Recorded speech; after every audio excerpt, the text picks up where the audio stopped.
Okay, hello, and welcome to the meeting of the Task Force to Reimagine Policing in Brookline. This is our meeting for January 7th, 2020. I'm Raul Fernandez, chair of the task force and select board member. As is tradition, we'll start by hearing from any members of the task force on anything you'd like to say or share. I will note for those watching this in the future that this is our meeting the day after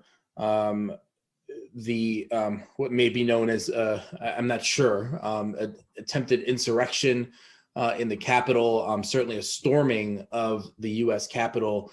Like a lot of you, I'm a little bleary-eyed after, staying up late, watching the events as they unfolded inside and outside of the U.S. Capitol. I'll just start by saying, to put it bluntly, a failed, inept, racist, narcissistic president enabled by sycophants incited an insurrection and put friends of mine, including representatives and staff, in harm's way. At least one person was shot and killed, and others have died in what was also a spectacular failure in securing the Capitol building with nearly all of Congress and the vice president inside.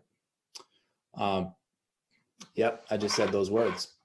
When compared with the massive police response to peaceful Black Lives Matter protesters last year, and recalling how police were used to clear a path for a presidential photo op using tear gas and other methods, it's not difficult to conclude that police have failed to take seriously the threat posed by white supremacist groups and Trump-inspired extremists.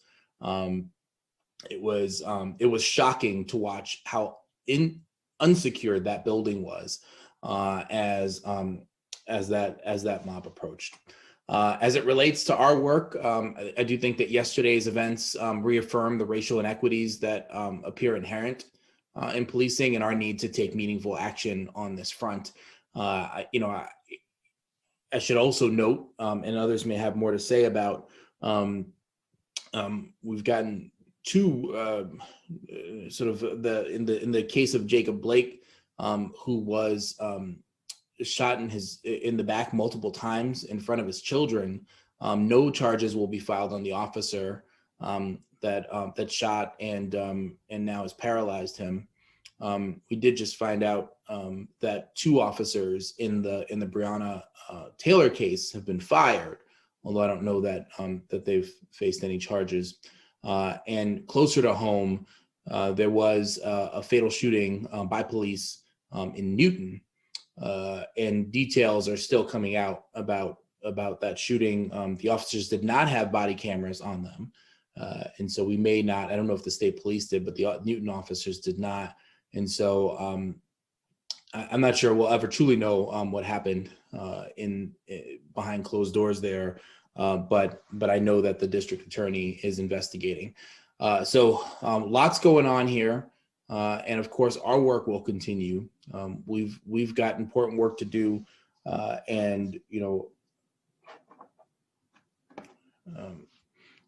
I remain committed to making sure that the result of our work is something that is meaningful, that is not a report that simply sits on a desk and does nothing, as many reports from task forces and committees in the past have done.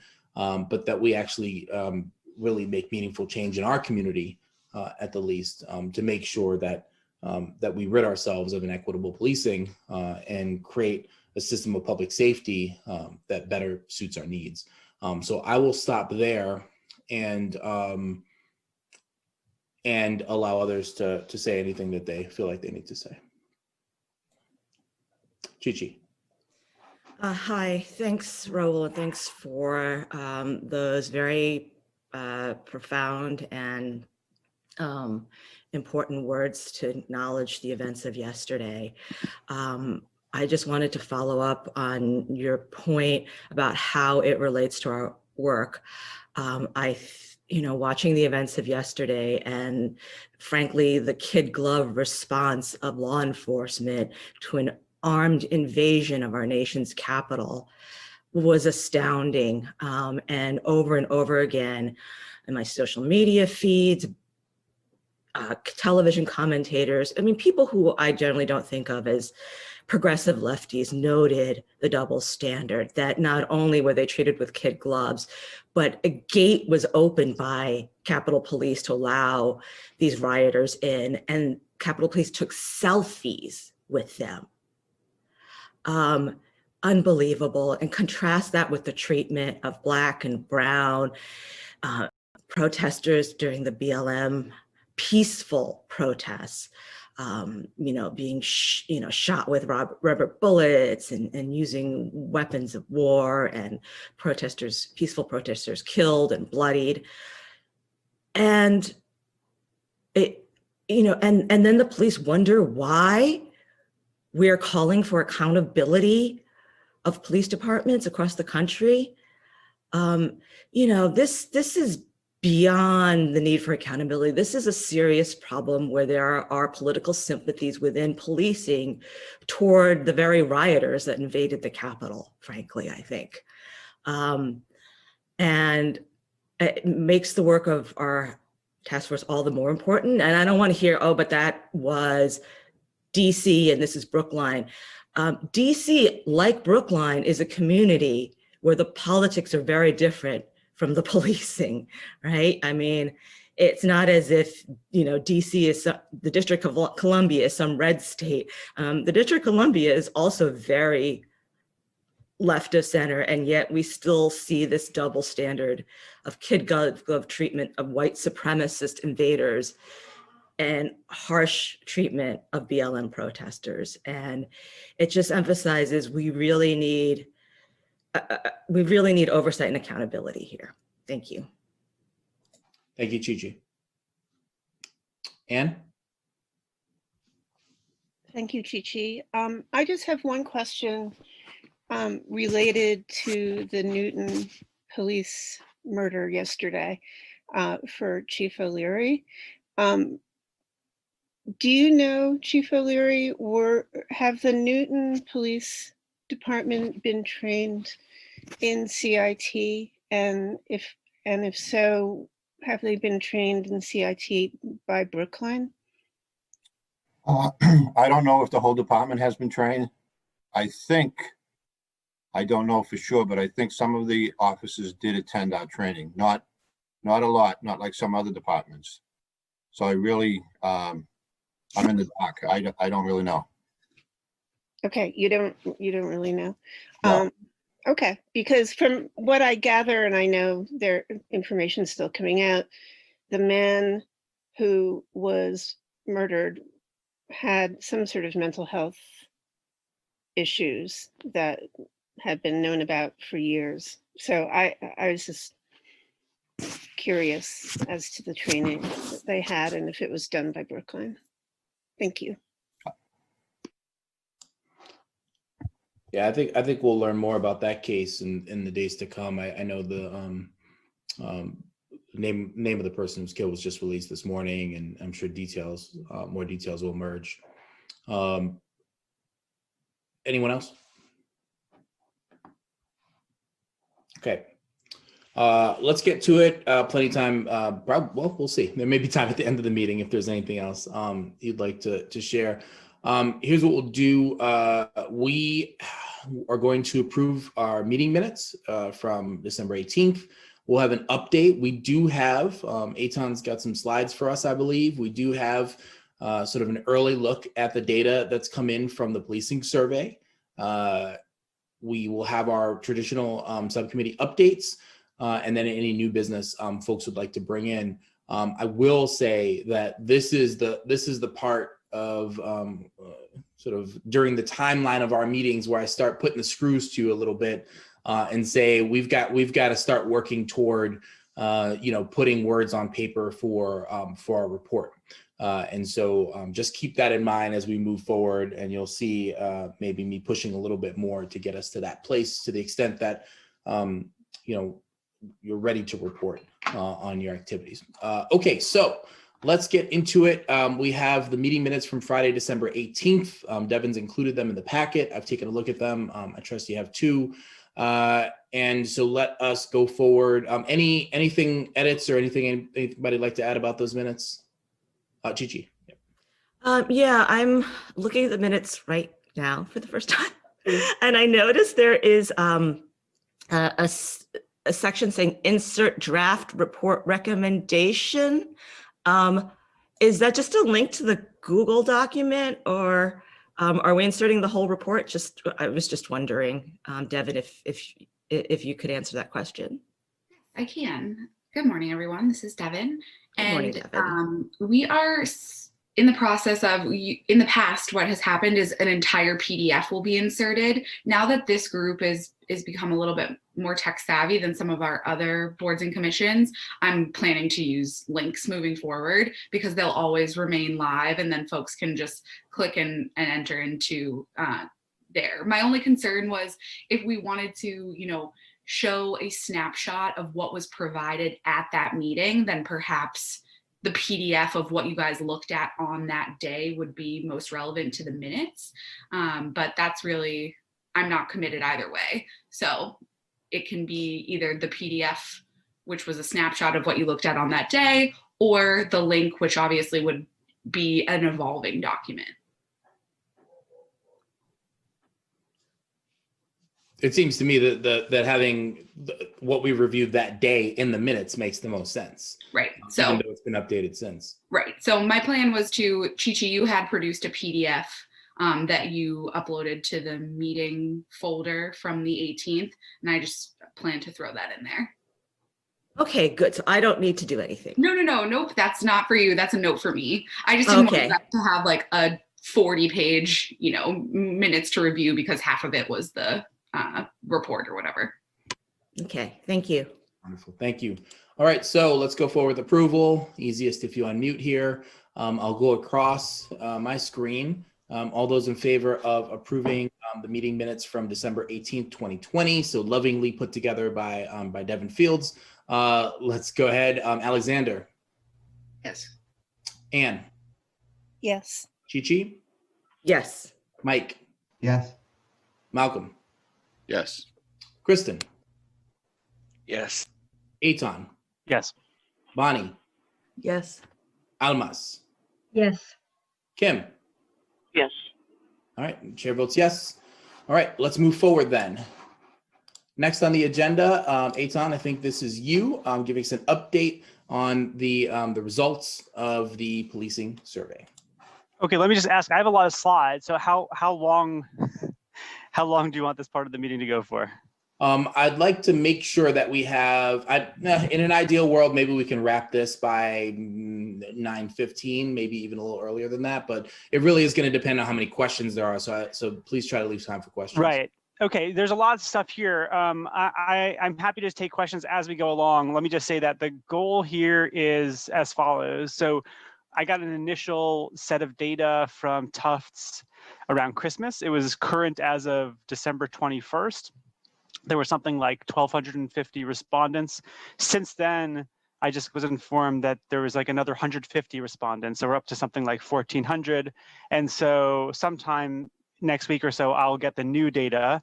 And with that new data, I will write a report to the task force, incorporating obviously the new data, but also, this is a great time to ask questions or say, I'd like to see this or that. There's a lot of stuff here. So I'm going to share my screen. Is that going to allow me to do that?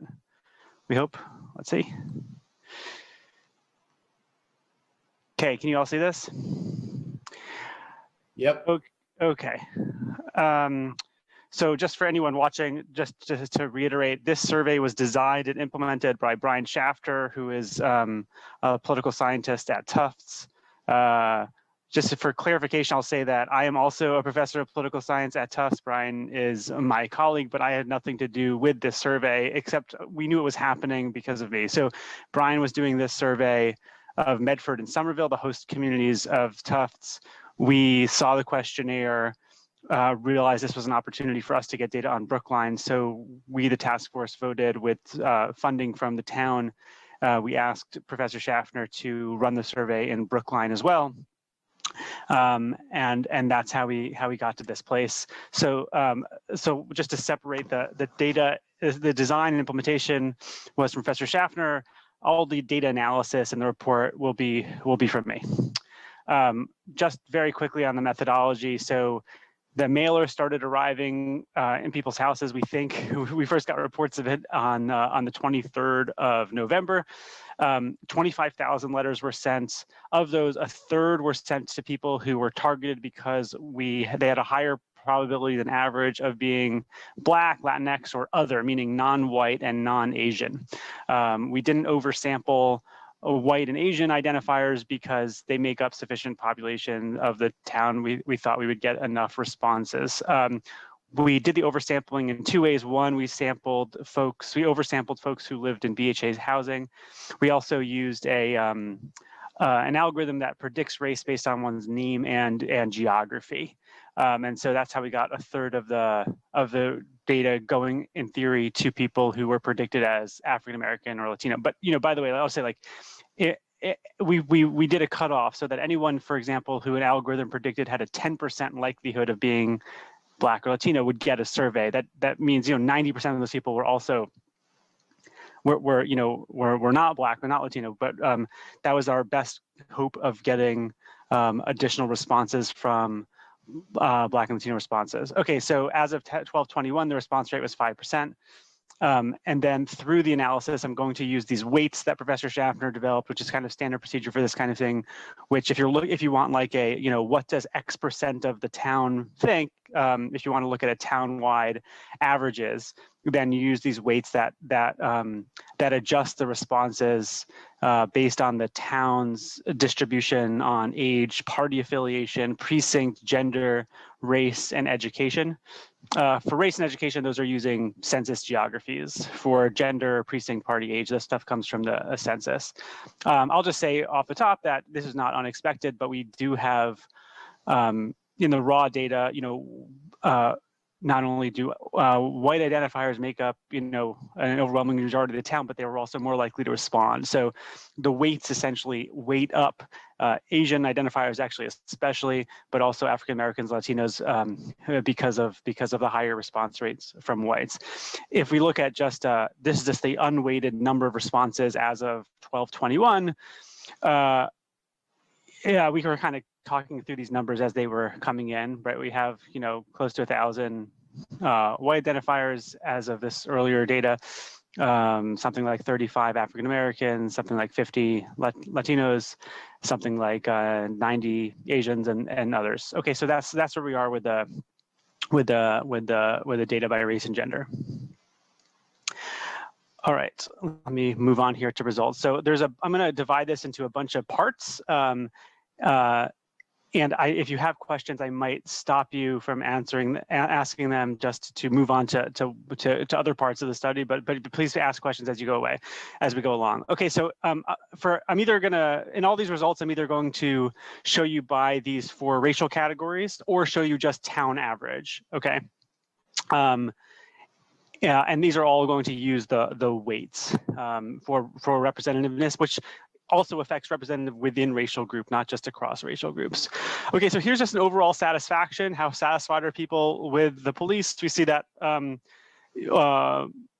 most racial groups, the majority of people are either very or somewhat satisfied. The exception is Latinx identifiers, majority of whom do not say they're satisfied or very satisfied. Also see on the Latinx side the highest rates of people who are dissatisfied. If we look at another question about positive and negative interactions, have you had a positive interaction with the Brookline police? Have you had a negative interaction? What we see is that African Americans and Latino identifiers were least likely to have a positive interaction and most likely to have a negative interaction. So if you look at those orange bars, Black and Latino identifiers are like 10 percentage points more likely, which is like something like 30% more likely to have had a negative interaction with the Brookline police. We ask, has a family member or a friend of yours ever had a negative experience with police? But they say, I should say we, the survey, we didn't ask these questions. The tough survey did. Okay, so yes, so again, whites and Asians here, about 20% of those identifiers said they had a negative experience with the police, compared to close to 30% for Blacks and Latinx. Does the Brookline police make you feel, and then mostly safe, somewhat unsafe, mostly unsafe? Here we see a different pattern. So here's the percentage of people who say they feel unsafe by the police, and it's highest among Latinx. It's lowest actually among African Americans. There's actually a few different sections of this survey which I'll flag. Some of the survey, it's very clear we see something that's common among African Americans, Latinos, distinct from whites and Asians. And other parts of the survey we see actually the most divergence between African American and Latinx identifiers, and here's one of those. How often would you say you worry about being a victim of police brutality? For whites, it's almost never. Asians, 6%, but a quarter of Latino responses and over a third of Black respondents say somewhat or very often they worry about being the victim of police brutality. If you needed help, how comfortable would you be calling the police? Again, about 2/3 of whites and Asians are say they would be very comfortable. But the majority of African Americans say they do not say they'd be very comfortable, and about it's 50-50 for Latino identifiers. Okay, there was a survey asked how effective the respondents thought the Brookline police were at various roles they play in the community. And I'm going to show you this in two different formats. One includes people who say they don't know. So in other words, 82% of people thought the police were ensuring public safety. Not all those people, other people thought they were ineffective. Some weren't sure. I'll show you this table both ways. What you see in this table is that the public thinks that Brookline police are effective at most of these roles, although not at holding police officers accountable. Also not a kind of tepid support for developing relationships with communities. Now, again, people who answer not sure about the role of political police at different rates for different of these categories. So if we conditional on holding opinion one way or another, right? So this is just among the people who could say effective or ineffective, not including people who are not sure. We see clear divergence that most of the public thinks that the police are effective at ensuring public safety, fighting crime, and making residents feel safe. A majority do not think the police are effective at holding officers accountable, and 2/3 think they're effective at developing relationships with the community. Okay, that's part one. Any questions? I'm moving relatively fast, but does anyone have any questions right now? I would actually ask if folks could write their questions down and save them to the end of the presentation. I think that'll make us move more swiftly through this. Sure. Okay, so here's part two. This is recent interactions with the Brookline police. How many times in the past 12 months have you interacted informally with a Brookline police officer regarding something other than criminal activity? And here we see, so here's the first data column, it's the percent saying zero times in the last 12 months I've interacted informally. And again, it's about 50% for whites and Asians. Most Latinos have said they've not, 0 times they've interacted, but only 1/3 of African Americans say they've interacted informally. That is 70% of African Americans in the sample said that they've interacted with the Brookline police informally at least once in the last year. The way that this question was asked was like you could say 1, 2, 3, 4, 5, however many it was. So 1/3 of African American identifiers say that they've interacted 5 or more times with the police, which is quite different from the other racial groups.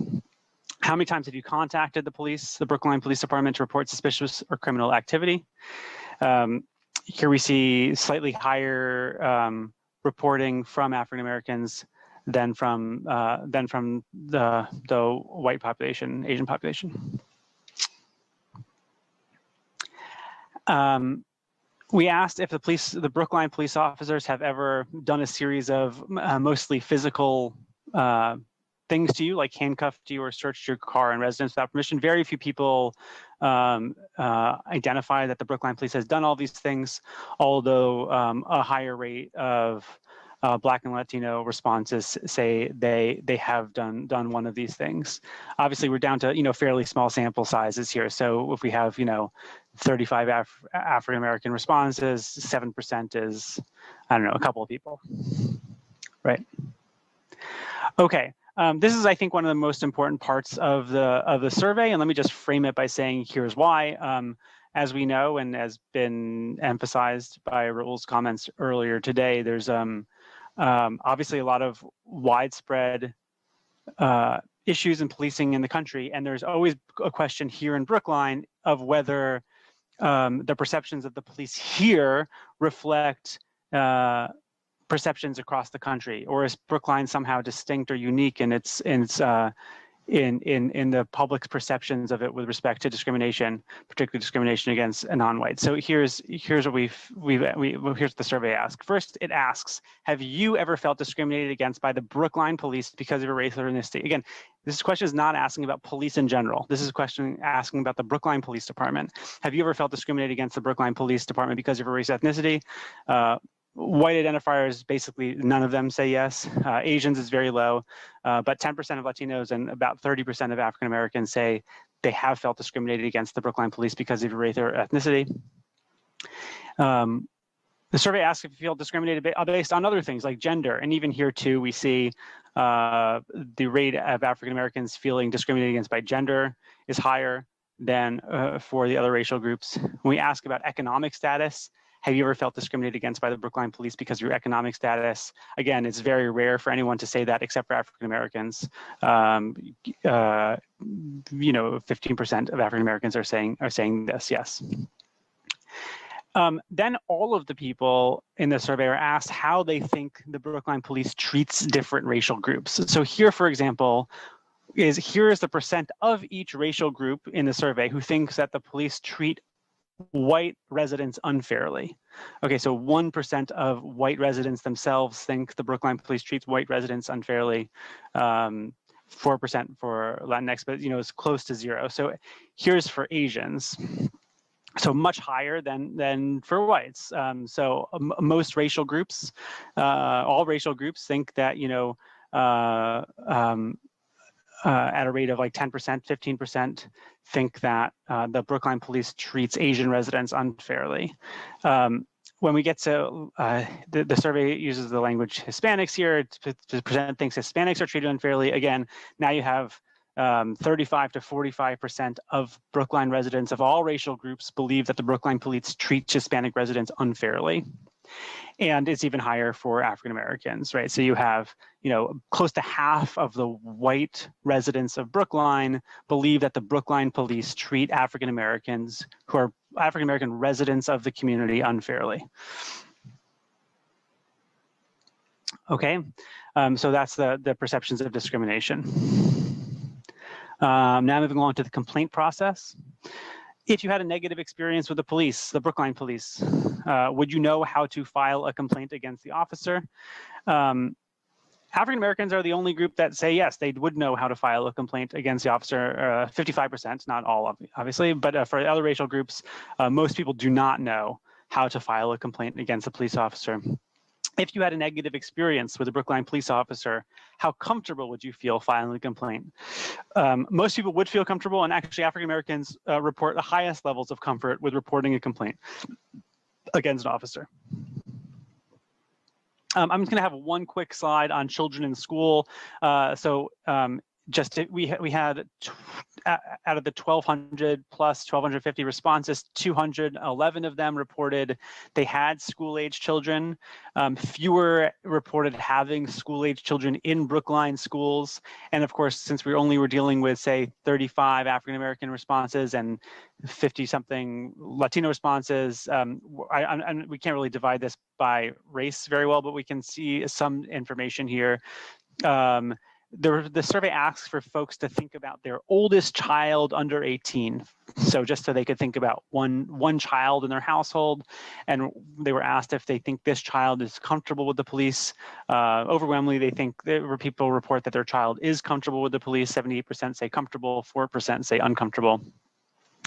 They were asked if if a police officer was stationed in their child's school. 40% say they're not sure.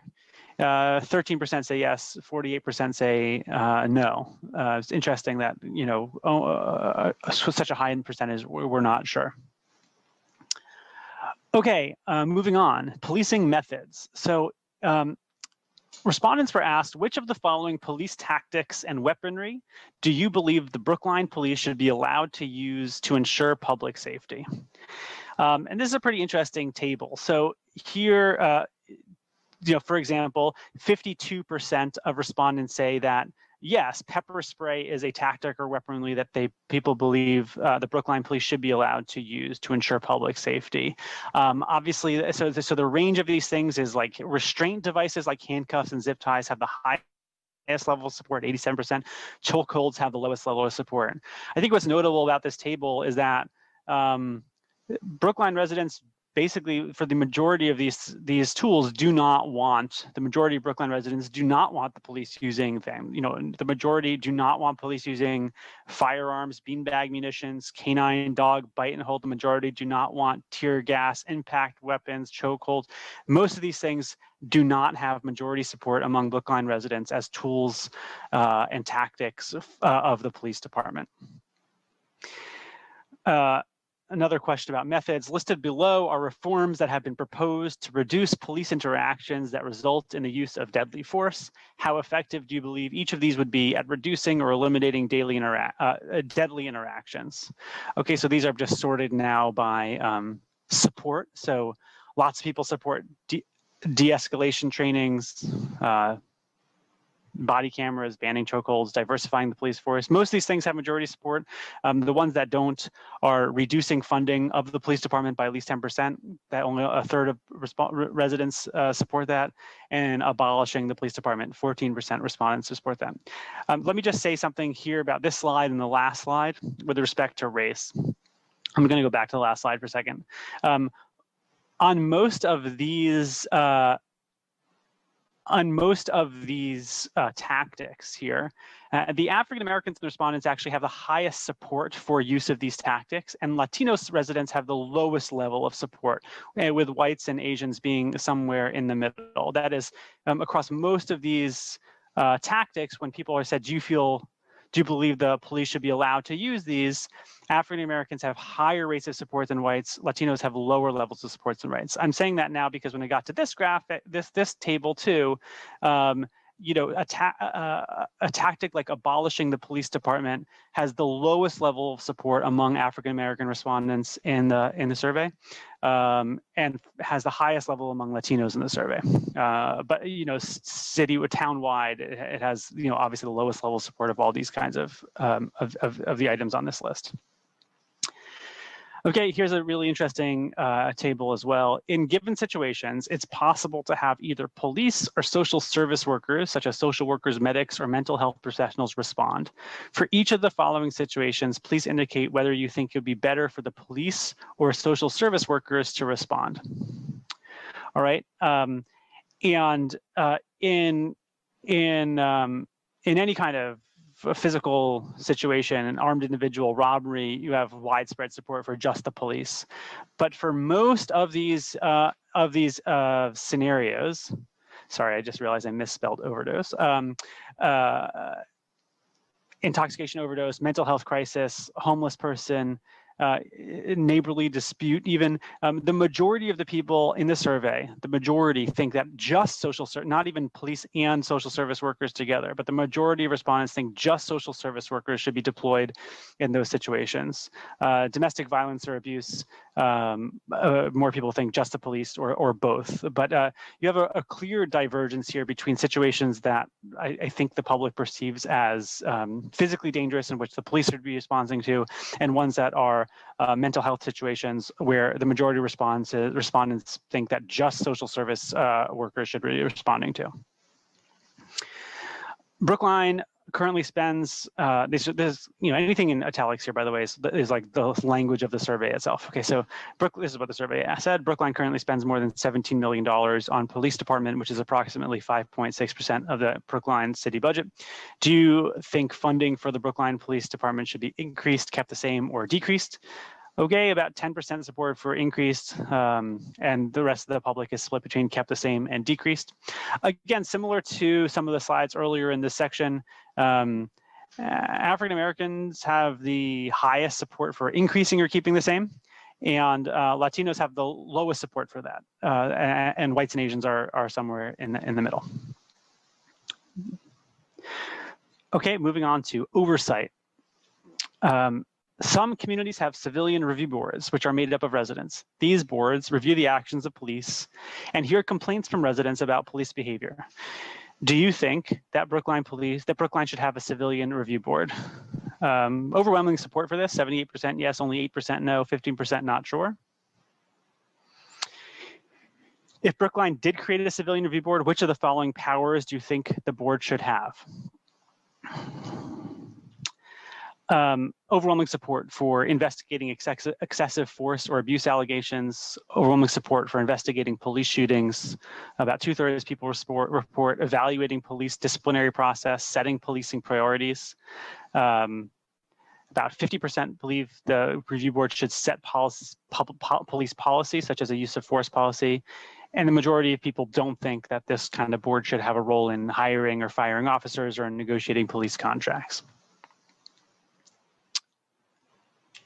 Next, which of the following would you support in order to ensure public transparency in the operation of the Brookline Police Department? 82% support making public the details of, sorry, another typo, making public the details of the department's internal process in addressing violations of conduct and crimes committed by officers. 72% making public a list of all complaints against the Brookline police officers and any disciplinary action taken in response to those complaints. 57% support making public a list of all lethal and non-lethal weapons carried by each patrol unit. And 77% support including community members in the investigation process of policeman conduct. Okay, so for all of those that are asked, you have some variation, but the majority of the public supports all of these things. You know, it's not like, you know, people were obviously able to discriminate on the survey in the sense that they, you know, they clearly don't want certain things. They don't want oversight of hiring and firing.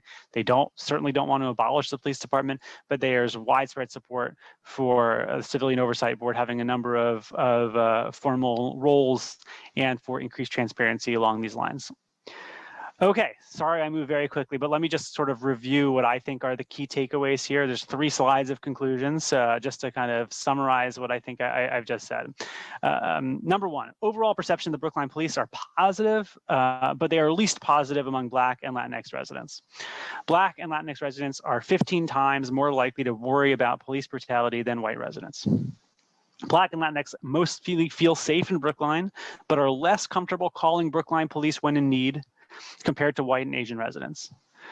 Residents do not believe Brookline police is effective at holding officers accountable for their actions.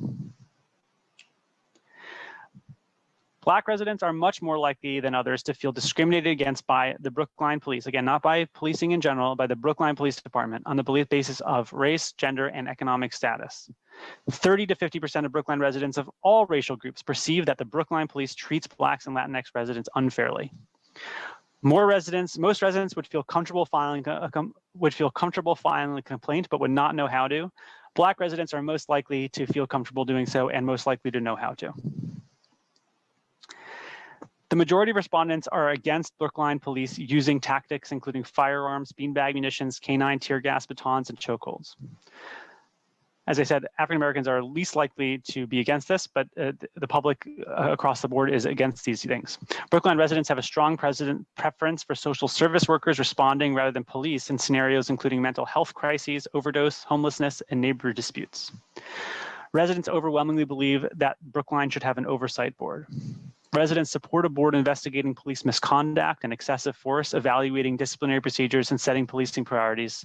Residents do not support a board responsible for hiring or firing of officers or negotiating contracts. All right, guys. So that's what I got. Let me stop my share and we can move on to questions. Let me just open up some notes here so I can take notes. All right, I'm going to fall back for a minute and see what questions members of the task force have.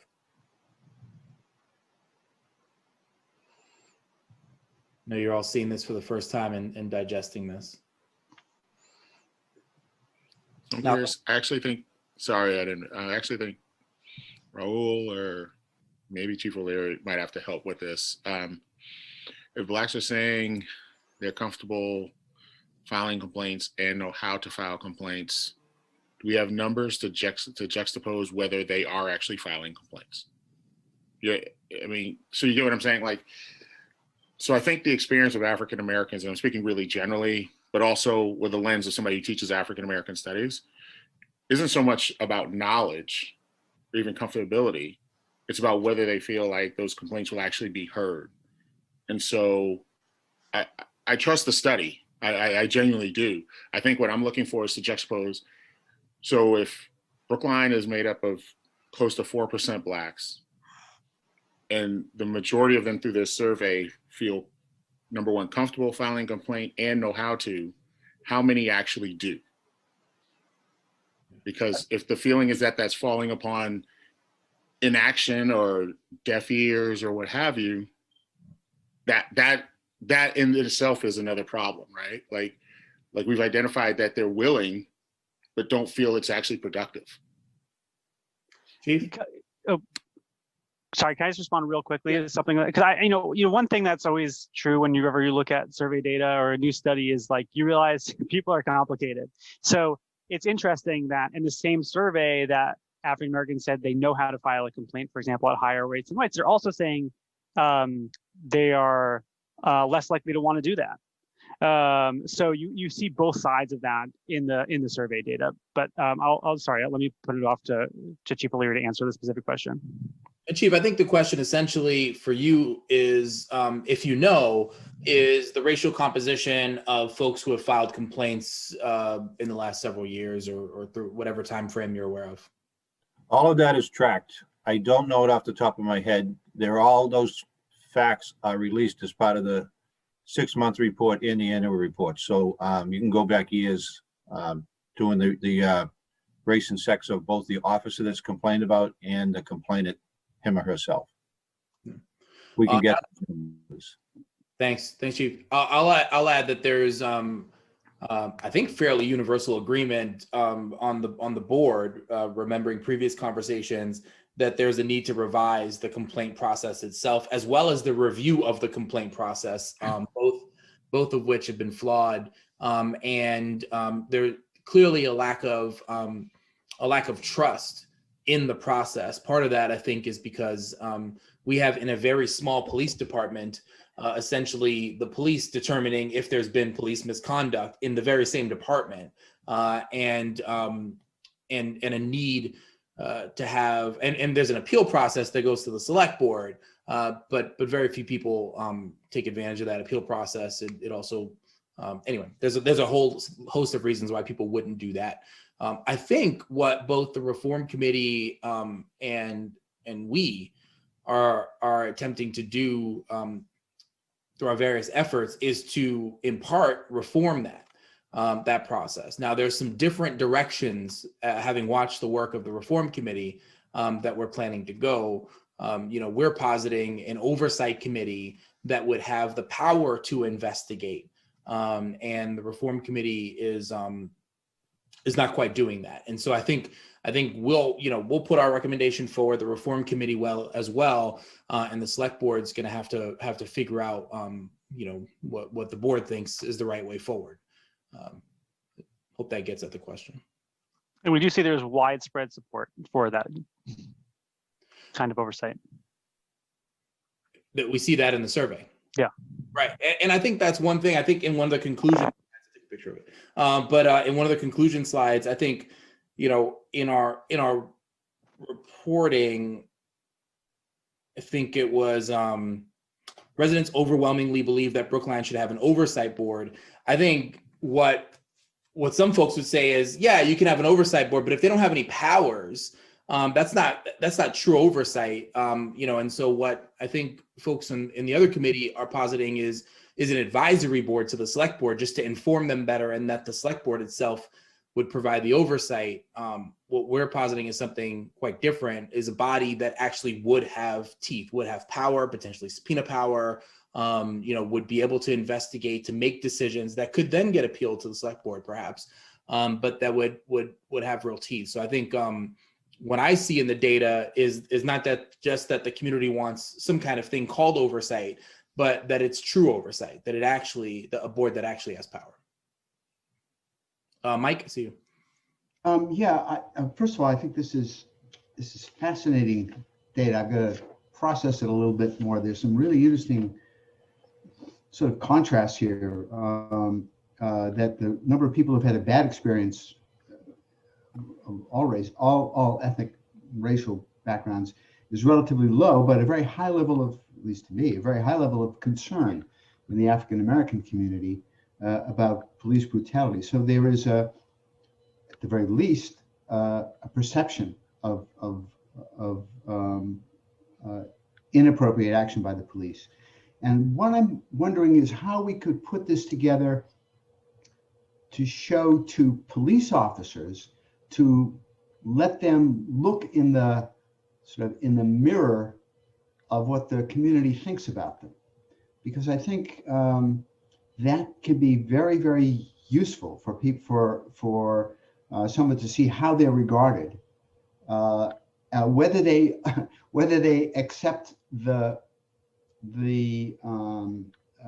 conclusion or not is beside the point. The question is, how do we communicate to people? Well, this is the way officers. This is the way the community is looking at you, particularly the African American and Latinx communities. And I think that's an important part of this role, because if you're going to get support, or at least acquiescence to changes in policing, it's really important to bring the police on the street into the process. Thanks, Mike. Others? I'll just say I think that's a very good point. I agree with you, Mike. Chief O'Leary, from your perspective, was anything in there surprising, or something that did correspond or didn't correspond to your perceptions of things? There was a lot in there that I'm trying to figure out, but no, I think the main thought that went through my mind watching the whole thing is that we're not perfect. I see that there are some changes that should happen. I think that the public has a right to know what their police department does, and has a right to have a say in what it does. And I think that's some of the changes that you should see it go along with what Michael Sandman said about showing it to the police department itself to study, and then back it up with some concrete ideas. Thank you. Anyone else? By the way, I will say, for the benefit of the community engagement subcommittee, so there were a few opportunities in the survey for people to write about their own experiences. There was 3 such opportunities. One, if they said they had a positive experience, they were asked to explain what the positive experience was. If they had a negative experience, they were asked what the negative experience was. And then at the end of the survey, they could say, is there anything else you'd like to share?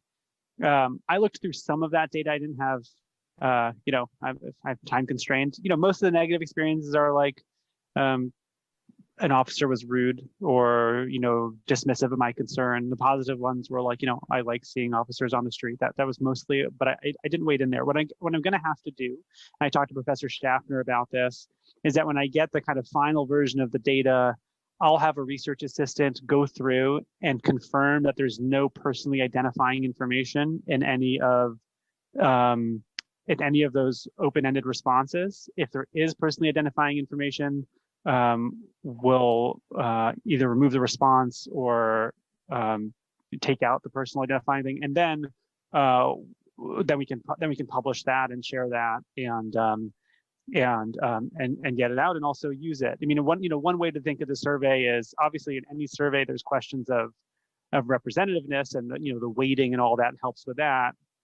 At the same time, you can kind of think of this as, we have 80, 90, 100 African American Latino residents of our community who are weighing in, just like as they could weigh in a public hearing, but it's hard to get people to those things. And so we can learn from their individual experiences too, that they convey through open-ended responses. Yeah, just on that note, and then we'll go to Ann, I wanted to add a couple things. One, that for folks that are watching, all of this is going to be publicly reported and part of our final task force report, including in the exact way that Eitan just mentioned. And one of the other things that I've asked Eitan to look into were the the percentage of respondents from the Brookline Housing Authority. So we, as you heard at the beginning, the investigator made efforts. Literally everyone that lives in the Brookline Housing Authority home was sent a survey. So I'm curious to see, in terms of the response rate, how many of the responses are there. The other thing is if you didn't hear it at the beginning, it looks like we have 100 or so new responses that are not included in the data that you saw today. So that Aton is going to sort of add those responses, recalculate. I was a bit concerned about potential for like a small number problem with the, in particular, 35 Black responses. And so, for instance, if 7 or 8 new responses from Black folks came in, that could weight some of these responses in different ways, so those, I think those data are important, and I think for our purposes, it's I think it's clear enough and it matches our own understanding of these issues, of people that have been following these issues very closely, that the communities of color in Brookline feel more targeted and more at risk. I think that much is clear anyway. But I'm curious to see how the new data might change some of the other responses in there, or affirm them. So we'll see. Yeah, I mean, two other reflections. One is, I mean, it's clear that many white white residents, Asian residents, who make up the bulk of those two groups, make up the bulk of the town. They perceive discrimination against African Americans and Latinos. It's not like it's just it's not a secret.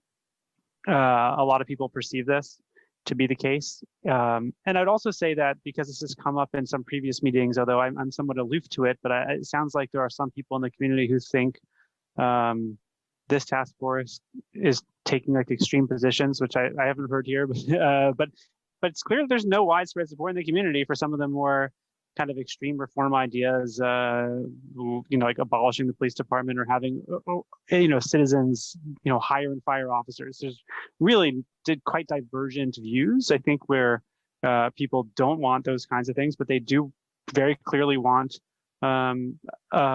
oversight and also different roles that the police department has. So they or in terms of social service workers in doing a lot of stuff that the police department does now. Well, if I were on the police department, I'd be concerned about 1/3 of respondents, thinking that a reduction in their budget might actually, support efforts to make policing more safe, transparent, and accountable.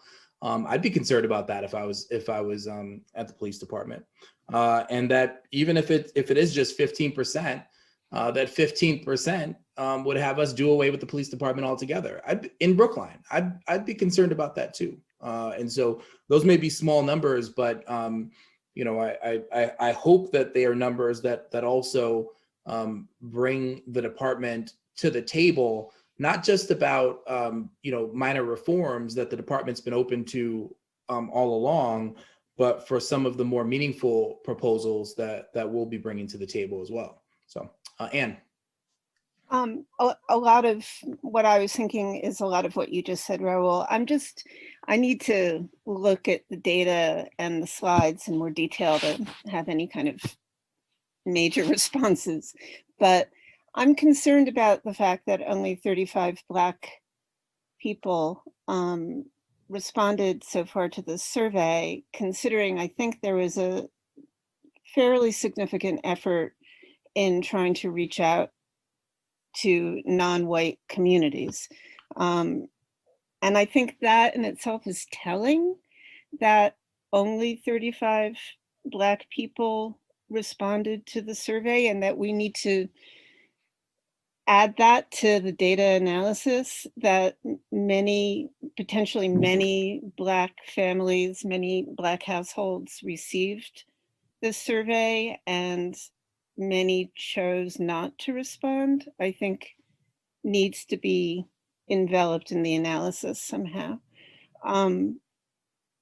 I also just want to say the one slide on alternatives to police response to people in crisis was obviously quite significant, and quite significant to the work we're doing in the vulnerable people in crisis subcommittee group. And that really shows that people want something different than what is offered now. And we'll talk more about that in our subcommittee group and our subcommittee reports going forward, but that was quite significant to me. I just wanted to call that out. Thanks, Sam. Bonnie. Hey, this went way too fast for me to, just like everyone, to process. There's a lot of grinding gears in my brain, but I'm going to say this, and I know that it's going to be perceived one way or another, but I can't help but think back to our last meeting where we discussed how the walk and talk officers rounded up their fans to show up to root for them. They have every right to do that for this survey. But we are at a significant handicap in that we don't have those relationships built to be able to spread the word as effectively. So when the walk and talk officers, and I don't have any proof of anything. I'm just saying that they have the ability to address the community that they have good relationship with, which is not the whole community. They have, for lack of a better phrase, they have a fan base. They can communicate with that fan base and spread the word about this survey. And as a part of the community engagement subcommittee, we are struggling to do that work. So we need to think about that in, the 35 African-American respondents here, and however else that disperses throughout the numbers that responded. That needs to be considered. Thanks, Bonnie. I won't take much time with this, but I will note, I think what Bonnie's saying about our relationship as a town with communities of color or lack thereof, and engagement with communities of color or lack thereof, particularly folks who live in public housing and subsidized housing, has been an issue, for us on this task force to be able to get feedback, but also in other ways. On Tuesday night, I presented to the select board a proposal for a town Brookline Housing Authority partnership, which was met with great support on the board, and which I think will be going forward with in the future. Brookline Housing Authority residents would have spots on that board too, by the way, in that partnership. And I'm hopeful that that can be part of our work in more deeply engaging in meeting, understanding residents and their concerns, and investing in the long-term well-being and prosperity of residents, particularly folks of color in Brookline. But Bonnie makes an important point here, is that our outreach and engagement as a town with communities of color has been limited. We see that in the lack of diversity, even far less than the representation we see in town on boards, committees, and commissions, and in other areas where decisions are being made. And so not just for our work here, but for the larger work of the town, we certainly need to engage better with those communities. Anyone else? Chichi. So I had another question, but Bonnie's point made me think of this question, which was, with 35 Black respondents, if there was any lobbying going on, how heavily would the fact that you'd have like 2 or 3 folks being so lobbied influence the results in terms of the percentages? And then my second question, which you definitely don't have to answer, I was just curious, is the survey is being run in Summerville, and Medford. And I'm just wondering if you have any preliminary analysis of how our results compare to those other communities. Yeah, good questions. So on the first point, I mean, for one thing, we can just look at a basic level. We could look at the town averages on some of these things. I think we have very kind of clear indicators when we're not dividing by race, but looking at town averages. And there, again, everything is weighted to represent the town on race, gender, party affiliation, precinct. So to the extent that there could be any lobbying or differential kind of response rate by attitudes, those things are probably correlated with things like party affiliation and precinct and gender and age and all that stuff. And again, what the weights are doing is making the sample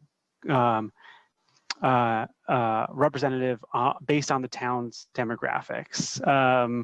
By the way, yeah. So that's one thing. So I think that we should feel pretty comfortable, consistent with all of the other research of this form, that when we're looking at townwide averages, percent feeling that there's discrimination against African Americans, percent wanting oversight, all those data that I showed as a townwide basis, that those are quite accurate. That if we ran the survey again, if we did it if we spent 1,000 times more money doing in-person surveys, getting 100% response rate, we would get very, very similar results. That's what we think.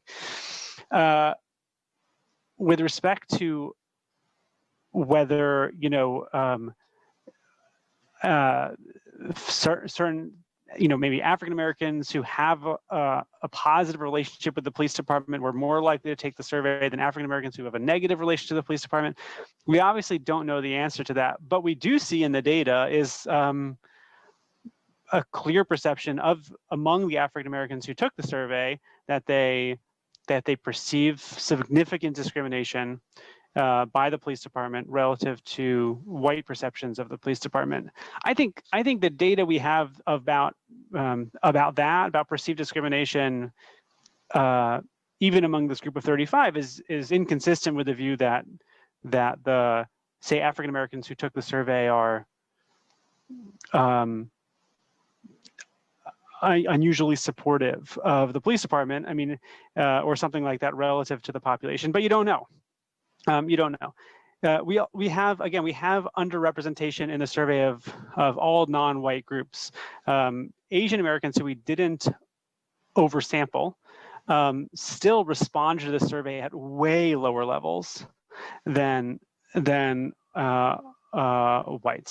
African Americans, Latinos, again, we were most of the ways we were trying to target those populations was through naming conventions. So there is someone who might have a name that that according to census, 10% of people with that name are Black. So they got a survey, but in 90% of those cases, those people are white.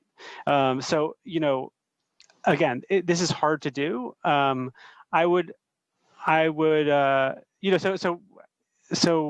I don't know. It is what it is, right? It's the best we could do in this format. Chichi, I have one other question I want to get to, but just really quickly, if was somebody were these radio buttons or check boxes, meaning was somebody able to check Latinx and Black? Yes. And if so, how did we classify them?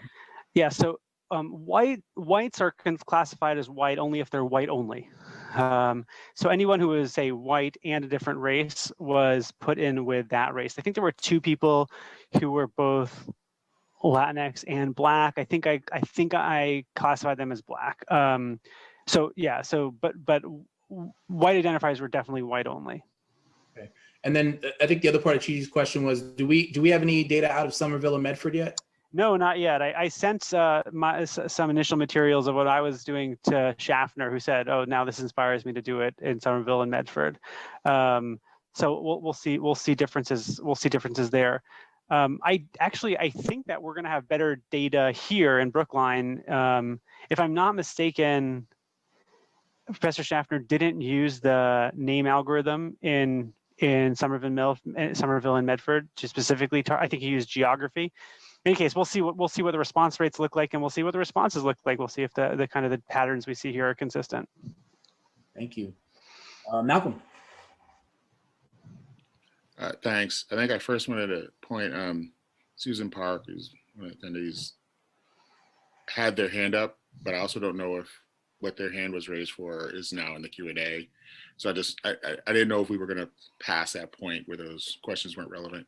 I think I also wanted to bring, as I think about the survey and think about like, I think it's like 3.8% Black in Brookline. I think about, I was actually really shocked because when you Google Cawthorn, it's a lot of dead Brits in England. But 2 surveys came to my house.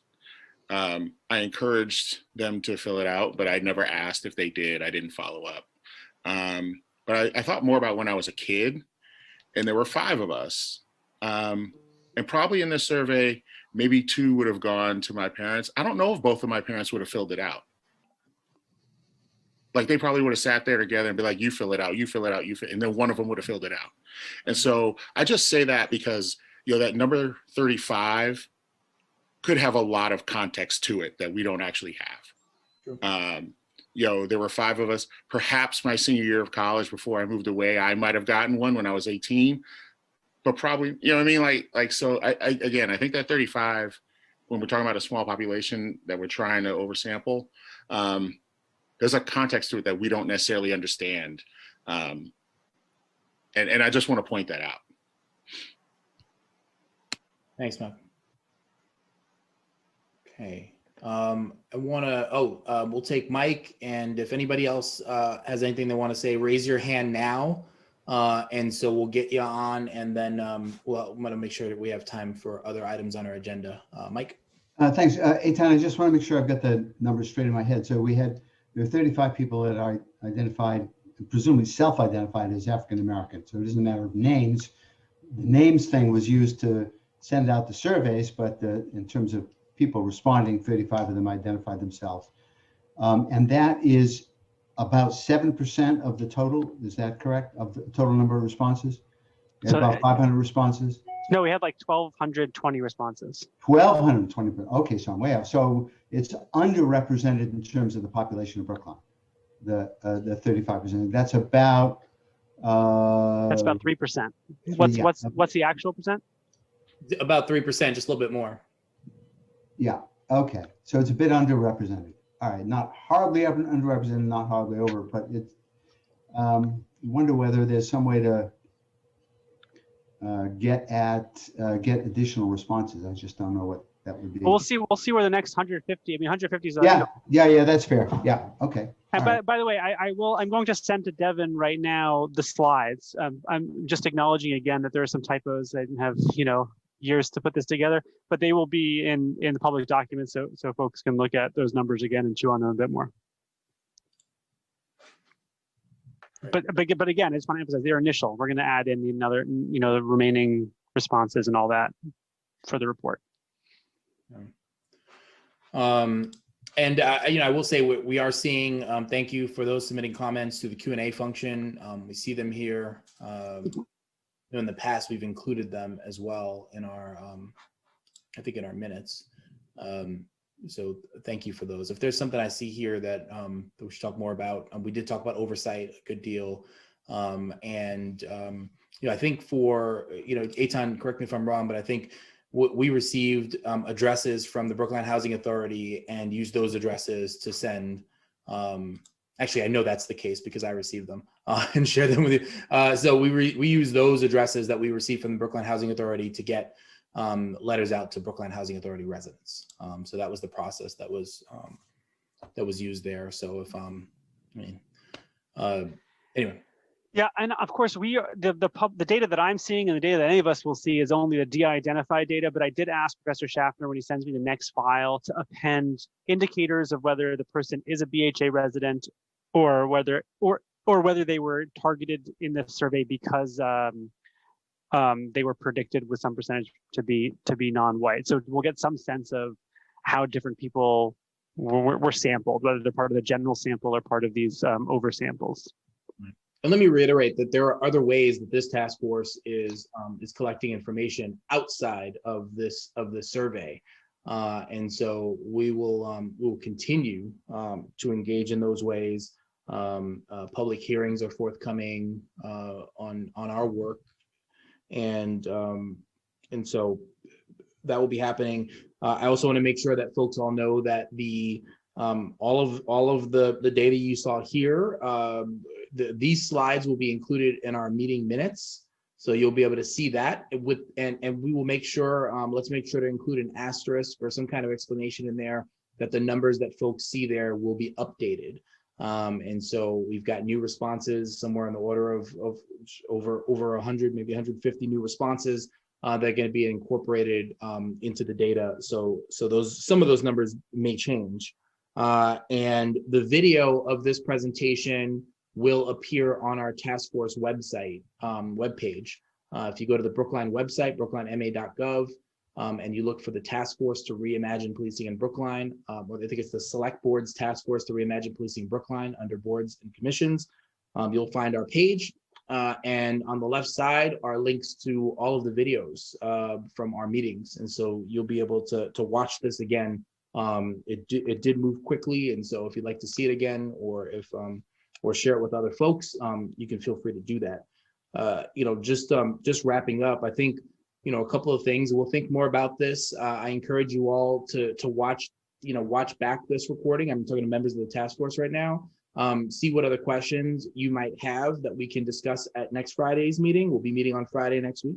But some of the things I see in here is that there, in terms of when we look at all respondents, there is broad support to limit the powers and the scope of policing in Brookline, particularly in the powers in terms of the kind of force that's used or eligible to be used. And the scope, there's a lot here around, that particular question and this around mental health.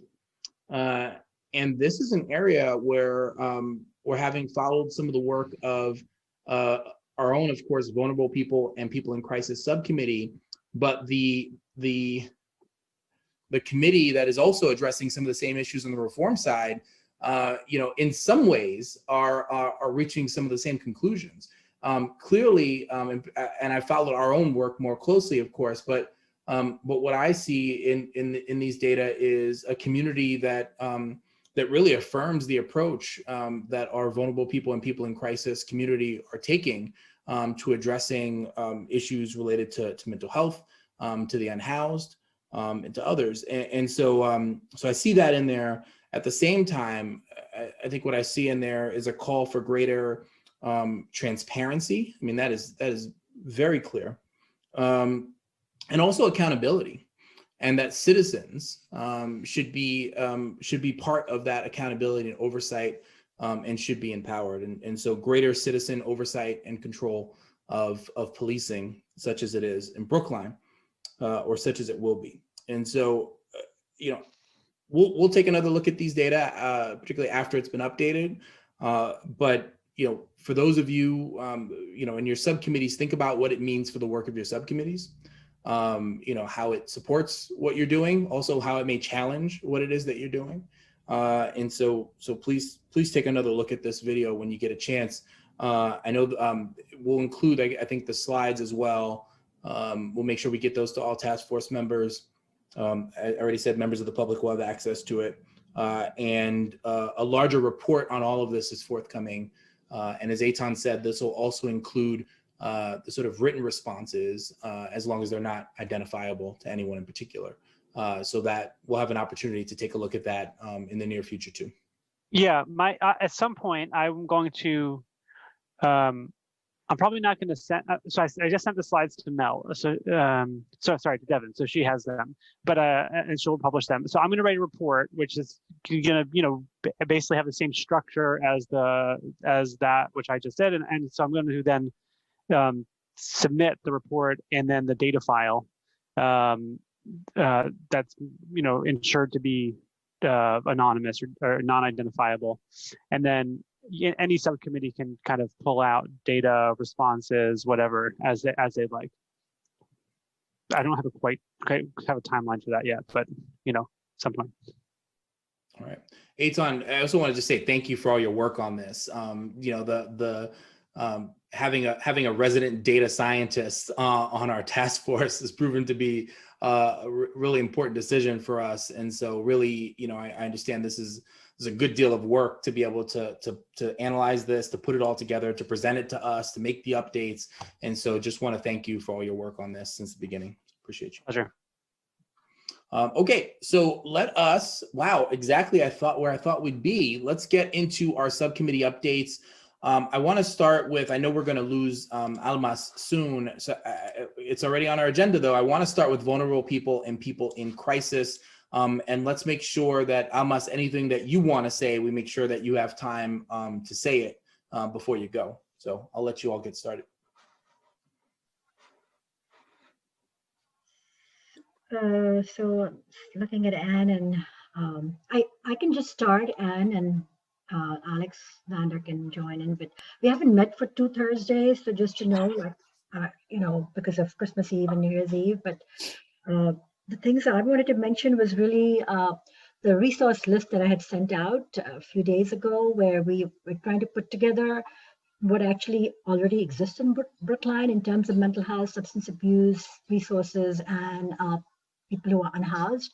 And so I did like a preliminary list. And if any of you, all of you have it, I've just re-forwarded it to you, Bonnie, because I figured you're one of the people who know a lot more than perhaps any of the others. So if you can like see if there's anything else, and then once we do that, then the subcommittee will decide like what are the other actually organizations in Brookline that we can like share this list with, and then see if there's anything else. So the other thing I put in the email to all of you is the Cahoots, the Whitebird Clinic. They have a fantastic resource list. It's just under a title called Get Help, and it just covers all of these issues, like all the resources in that town in Oregon. I forget the name, but something like that would be wonderful, and even part of our recommendations perhaps to like keep doing that and get something really great on the master on the Brookline Gov website.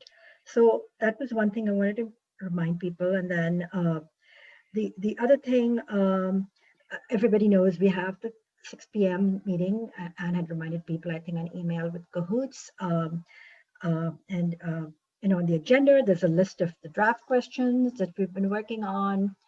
But if anybody else has ideas about more questions, just feel free to email us about it. And the last thing I had to talk about was the meetings that we've been attending with the Select Board Committee, the Mental Health and Substance Abuse, and Anne and I have both been attending that. But before we do that, I didn't know whether Alex and Anne wanted to do anything else or talk about anything else.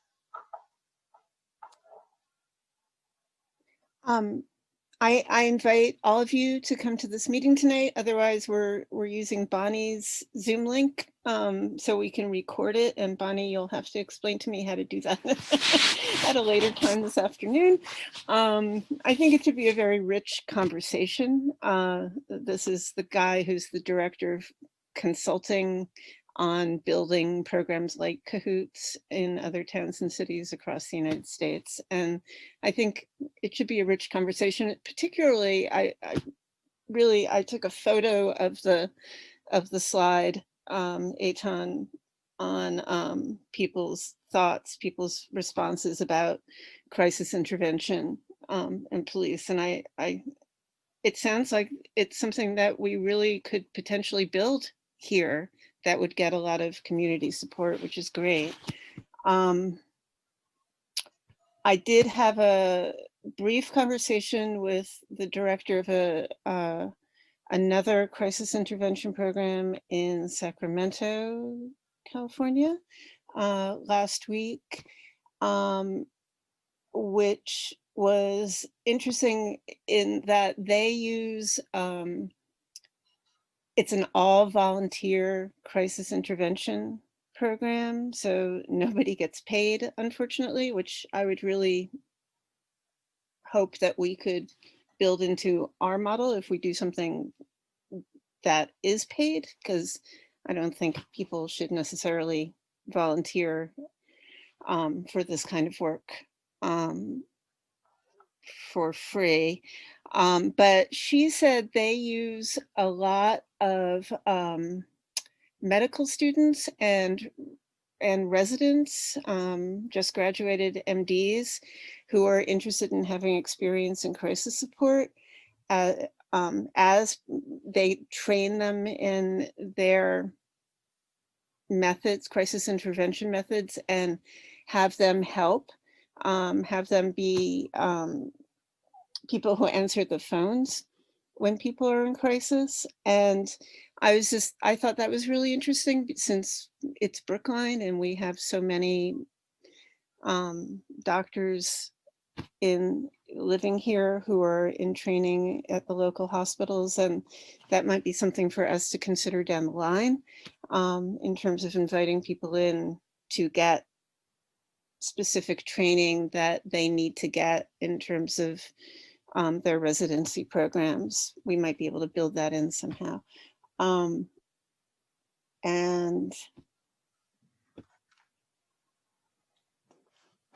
I spoke to a fellow mental health reform activist that I've known for years who lives in Rochester, New York, and has been very involved in what's happening in Rochester as a result of the murder there last year of somebody, a Black person in a mental health crisis that was killed by police. And they are implementing the Cahoots program. They've signed a contract with Cahoots, and Rochester is building that model. And he expressed some concerns to me that about the development of the model there that we should just think about, and I want to ask Tim Black about tonight, in terms of lifting the voices of people of color in the development of this alternative crisis intervention model, as well as lifting the voices of people with lived experience of mental health and other issues, substance use, unhoused people, in the development of a model that really serves that community. He felt that to some degree those voices were missing as Rochester is building this model, and that we just need to be very mindful of that if we decide to develop such a model, that those voices are very much included. Thank you. And so now I'll just quickly talk about the two meetings that Anne and I attended, and Anne, please jump in. I'm just going to be very brief. They've been also meeting with Annabelle, the social worker, and Jen Pastor to talk about CIT stuff, which we also did. I don't think any of us have our recommendations. Like they've talked about different things they want to do, like have a crisis center, maybe adding more social workers to the police, instead of just one person who has a lot of other commitments. But I think they're spending the rest of January to come up with their recommendations. I did have an offline conversation with Elizabeth Childs, who's one of the co-chairs, and we just talked about I sort of talked about what we believe the direction we're going in, and they were still trying to flesh out their recommendations. But I think it'd be great to really partner and have like a strong recommendation that we both believe in, if that's possible, although they might not go that way. So, but we'll continue to attend their meetings, and they're going to come to the meeting tonight because they were very interested in Cahoots as well. So some of their subcommittee members are also going to attend the meeting, and we'll see what happens with the recommendations and may finally make it. So just wanted to say that. Anne, did you want to add anything? If we can do so briefly as well. Yeah, I could go on at length about this, but just briefly, I see our focus in our subcommittee and the police reform subcommittee on the subject as quite different, and our priorities are very different. It sounds like they're really looking to build up crisis intervention models within the police department, where we're really looking at outside interventions and models to replace what's going on, what is happening in the police department, and that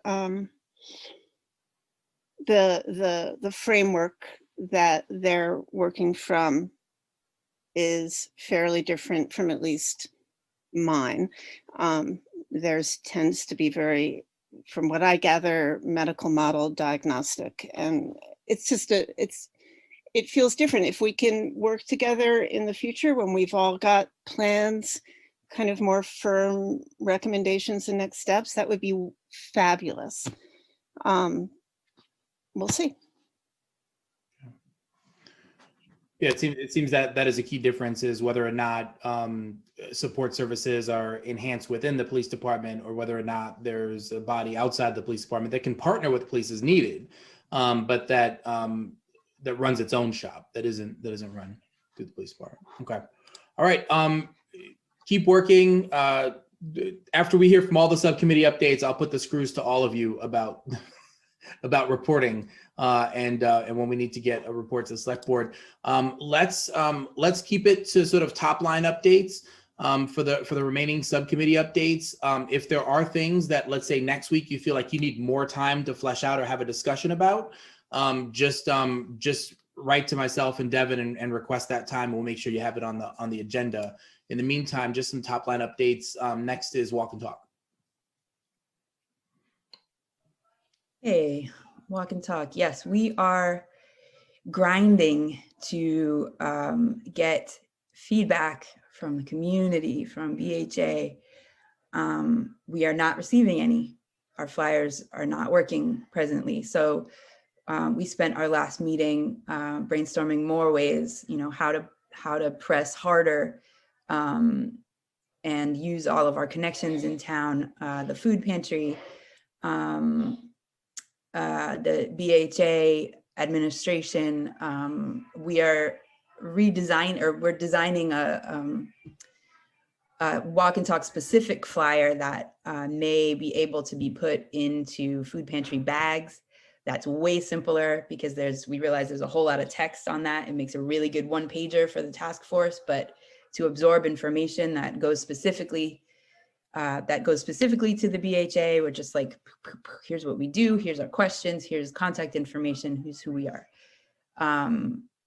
So we're moving on a bunch of different fronts, and also very interested in the information gathered by the Police Reform Committee and their survey on walk and talk.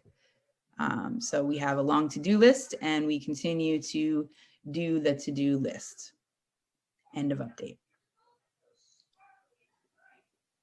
Okay. Well, thank you. School Resource Officer Subcommittee.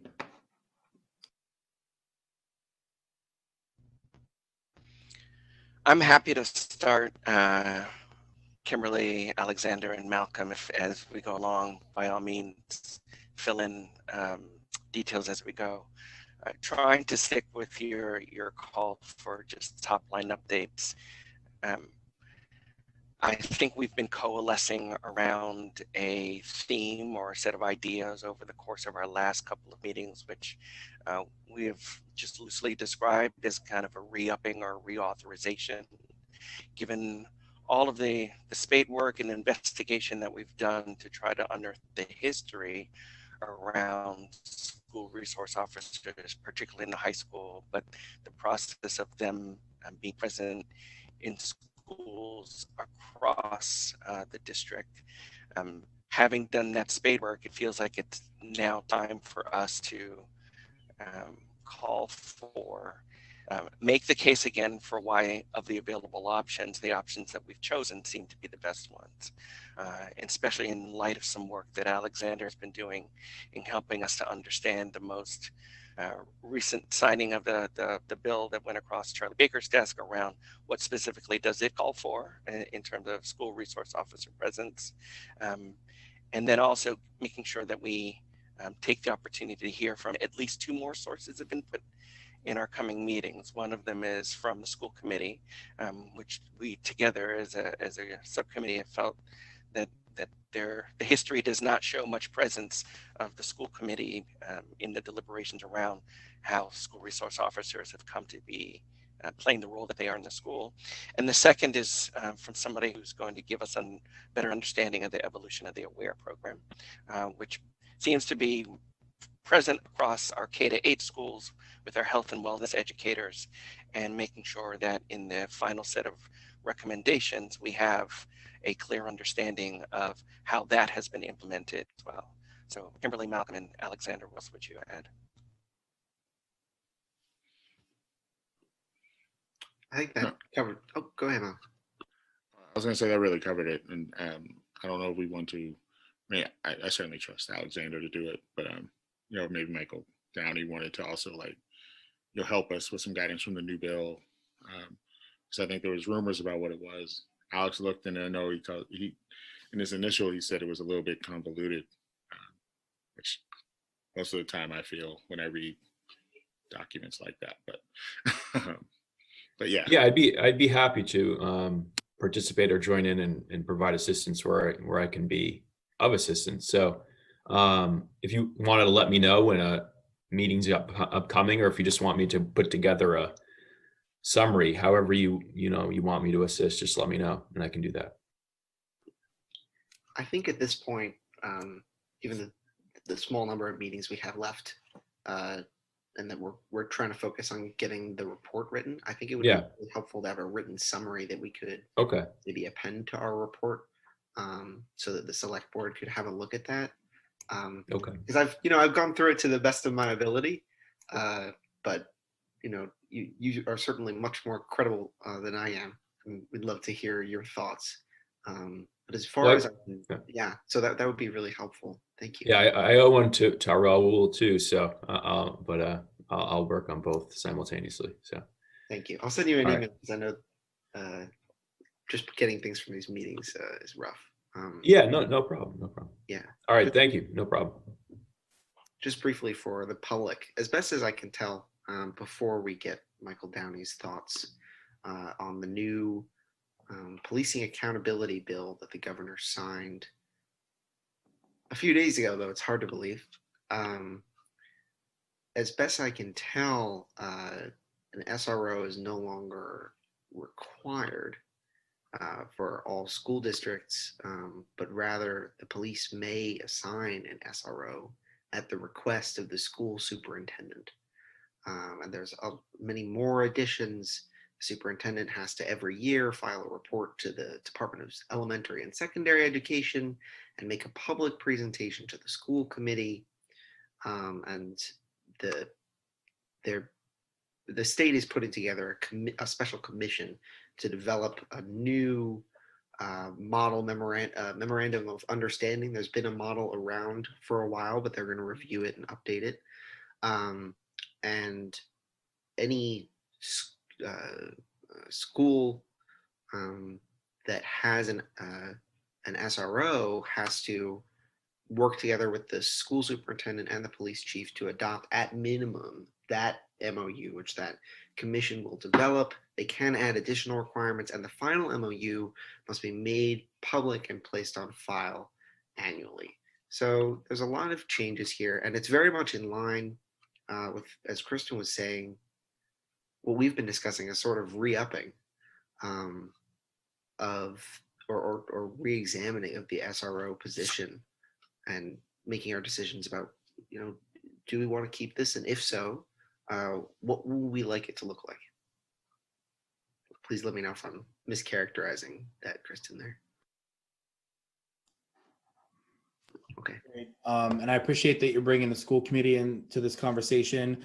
Whatever you think about police in schools, I would hope that folks would agree that the body that is elected by the community to provide oversight of the schools should have been involved in the decision to have police in schools or not, and what exactly their role would be, and certainly should be involved at this point moving forward in deciding exactly the same questions. And so I'm glad that you're pulling them into this conversation. And I say pulling them into this conversation at this point, but at some point they're going to need to provide leadership here too. They're going to need to make some decisions themselves about that, and so is the select board. The school committee has oversight of the schools, and the select board has oversight of the police department.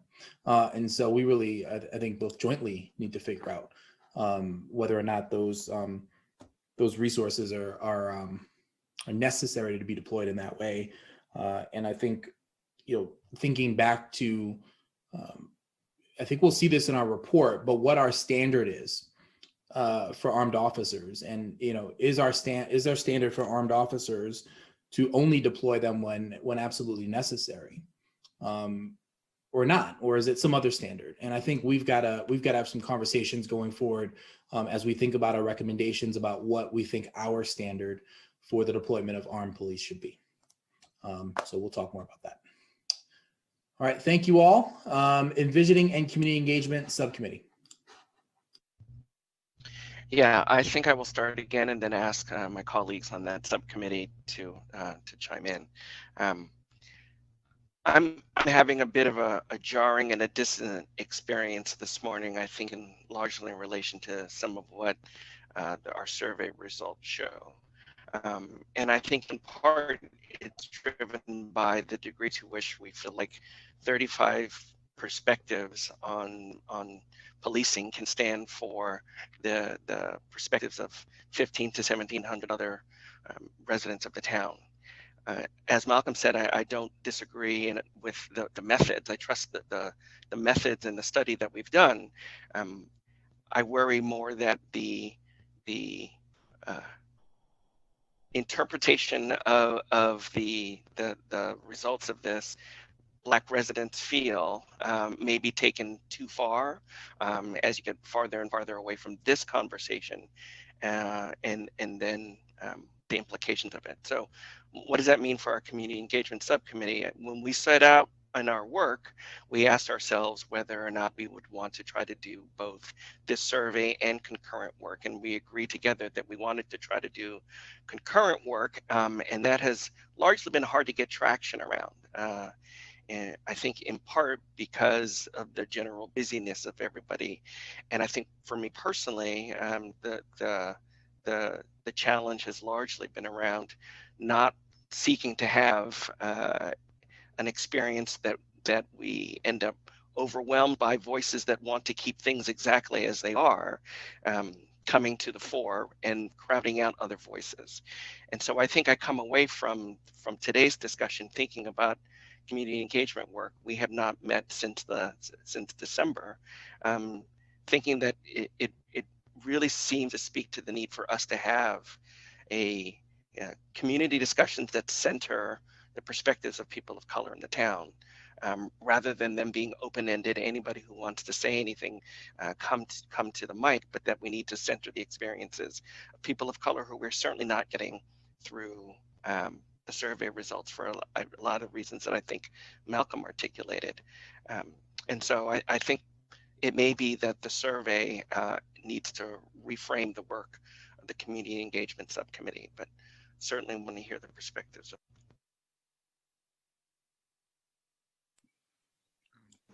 If I can share a little bit, I just,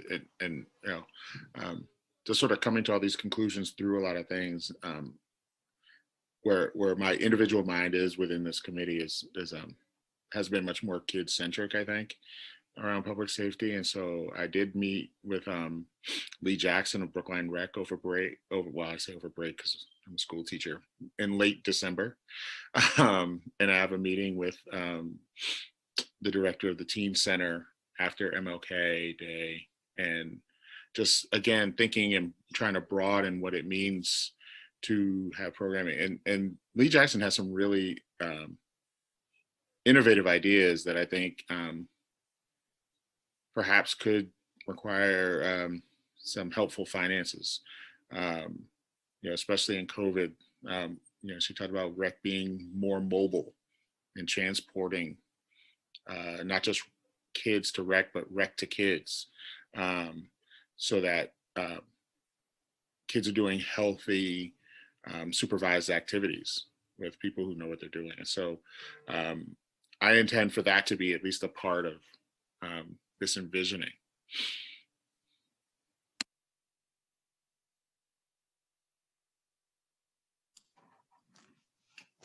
Right, great. Particularly to Kristen's comments, I just, I wish that that we could in some way capture the voices of those people who spoke out in multiple rallies over the course of the summer. Brookline residents who shared their stories, who felt supported enough in those moments with so many other people standing aside and behind them, who shared their stories about their troubles with policing in Brookline police. And also, I know somewhere at the Humanize Black Voices event that took place over at the playground outside of Brookline High School, and heard some of the voices of Brookline residents, Black Brookline residents there too, again, sharing their stories.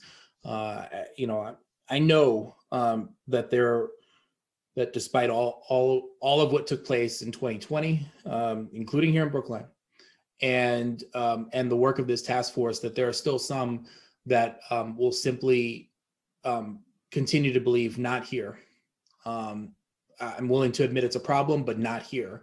And you know, this is why it's important that we document our work as much as possible.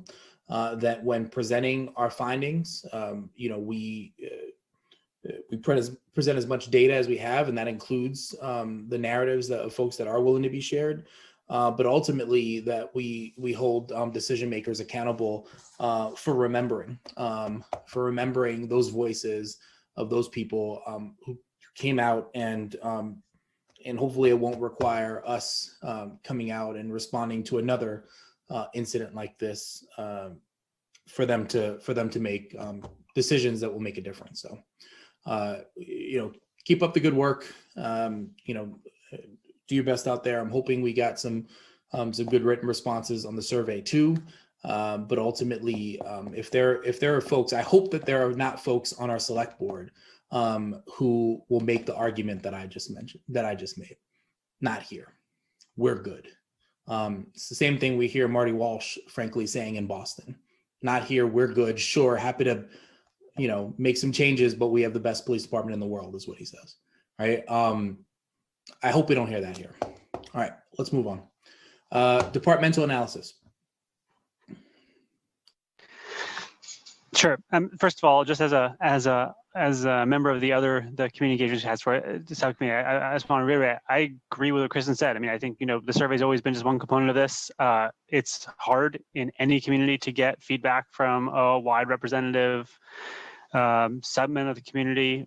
You know, the survey allowed us to get responses from, you know, close to 100 African-American Latino residents, and, you know, find another method that you can get, you know, that number of people in our community responding to a survey. It's very, very hard, but but we have to try every way. You know, and I think it's just going to be an ongoing challenge forever. But I do think that, you know, when folks look more clearly at the data, let me just say one thing on the survey, okay, which is that sometimes we're interested in what a majority thinks or what an overwhelming majority thinks. And so the number we're looking at is like, do more than half of the people think this? Do most people think there should be a oversight board? And sometimes the number we're looking at is 0. Like, we should have 0 people in our community who are uncomfortable going to the police. We should have 0 people who have had a negative experience, a serious negative. We have 0 people who feel threatened. And so we don't care about a majority. I think the standard for the police department itself and for the leadership of town should be like, we don't want that happening here. And so if it's above 0, that's a problem. I think the survey does show that. I think the survey shows that a lot of numbers that should be close to 0 are not close to 0. And we see where they are close to 0. We have about 0% of white people thinking that there is discrimination against white people. That number is about 0. And so if you have 30% of 35 African Americans saying, I feel discriminated against on the basis of race, and you have close to 50% of white residents saying, I think that the police department here is discriminating against African American people, those numbers should be 0.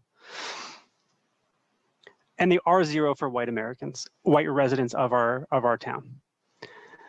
So again, I mean, I think that with all the numbers in the survey, you can kind of look through, it's like, I don't know, is this a big number? Is this a small number? Is it above 50? Is it below 50? Again, some of these numbers should be, are they above 0 or not?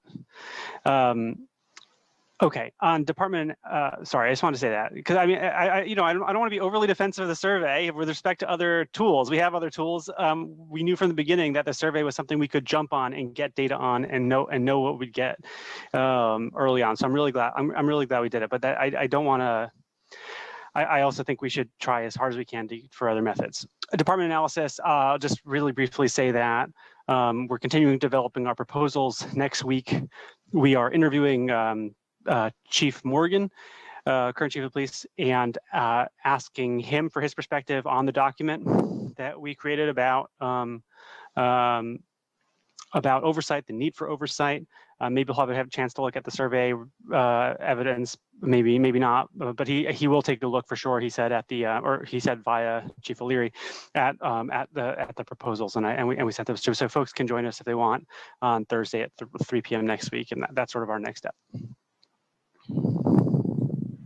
Gigi, go ahead. So with respect to the draft report, as you all know, I've sent a Google form to all the task force members asking for feedback on the draft report as part of the process of finalizing it. I have gotten responses to the form from 2 other task force members besides myself, and I got an email feedback from one of the members. So I would encourage folks who haven't responded to respond to the Google form. I am going to move the form and the Excel sheet showing the responses into the departmental analysis folder that I've created, which means it will be viewable by the public for purposes of open meeting law, but that means people will see who hasn't responded. So please respond. I'll do that in the next couple of days to give you a chance to respond. But we want to get feedback from the other task force members, especially on the checkbox questions as to what we're actually going to recommend in the report. If I could just say a few words about the survey, because I realize I haven't said anything about the Asian American response there. I am disappointed that there was an underrepresentation of Asian American respondents. I did try personally myself to get Asian Americans to respond via the Brookline Asian American Family Network listserv and Facebook page that I manage. I'm glad at least there were a good number, 90 Asian American respondents. In terms of the data and responses we're seeing, it sort of fits the overall narrative in the country of where Asian Americans lie in the racial caste hierarchy, which is that, we are, I'm reading Isabel Wilkerson's book right now. So that's my framework, which is that we are sort of, below whites, but in the middle caste of the American caste system. And, it fits. It has a lot to do with model minority and how police and societal views of Asian Americans are heavily influenced by the model minority myth. So nothing surprising there. But I had hope at least that would be a more representative sample. Right. I do want to say on the oversight portion that Chichi was talking about, we are, as Eitan mentioned, having a conversation on Thursday afternoon with Interim Chief Mark Morgan about that oversight piece. I want to have a substantive conversation next Friday at our next meeting about the oversight piece and get some consensus about whether or not there's support for moving forward with this direction from the task force, or whether or not, how we might have missed the mark or whatever it is. So fill out that, it's very quick to do. So go to that Google form, click those check boxes, areas where you agree we should be focusing, areas where maybe you think we shouldn't, write any responses you want. You're also welcome to email those in too, I suppose, or you can include them in the form. And then we need to have a substantive discussion and possibly even a vote about how we move forward here, just so we get a sense so we know we have the support of the task force to move forward in this direction. So this is very important. So please go ahead and do that. So I think that's what we have for departmental for right now. Any questions about anything we've talked about today from anyone, for anyone else?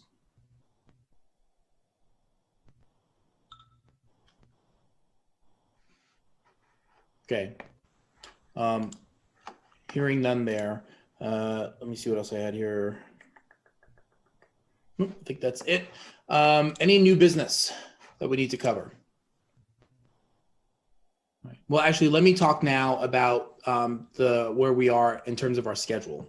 So here we are in our first meeting of the new year, and the expectation when the charge was set for this task force and for the reform committee was that we would present to the select board, I believe, the first week of February.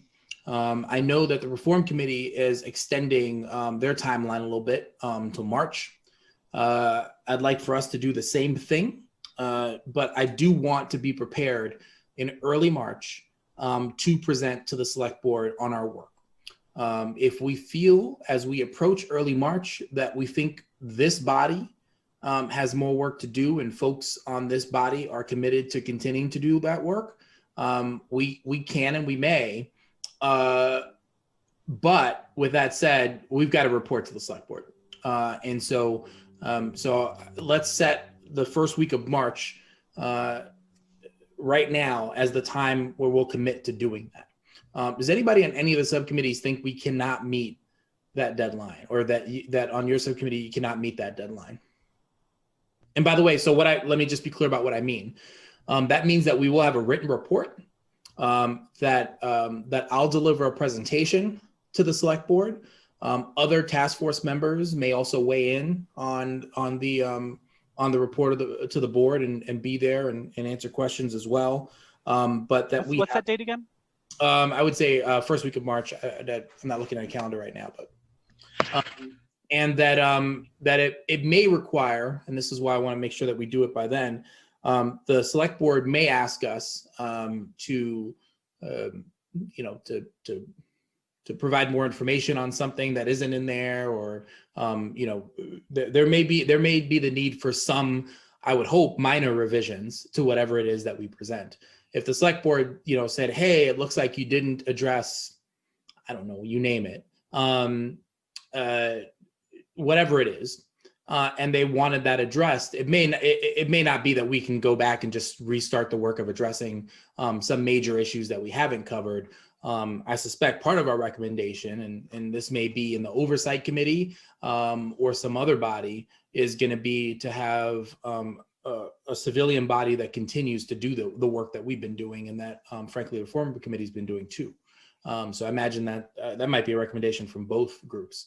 We'll think about sort of areas for further research, we usually call it in academia, and there might be areas for further research that we recommend for other bodies. But so my question again, does anybody feel like on your subcommittees you can't meet that deadline? My issue is something that Bonnie brought up earlier, I think, in terms of us. We feel like in Walk and Talk, we can't write the report we want to write without significant impact, significant discussions with BHA residents who are directly involved in the Walk and Talk program. And we're having just a really hard time reaching people.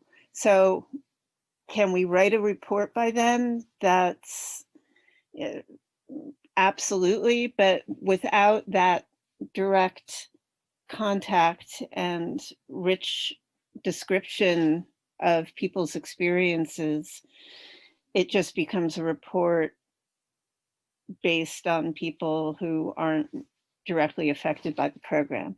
And I would say that also is the vulnerable people subcommittee, that we really need to hear from people who've had direct crisis intervention in this town from the Brookline Police Department. So just reaching people has been harder to do than we had hoped.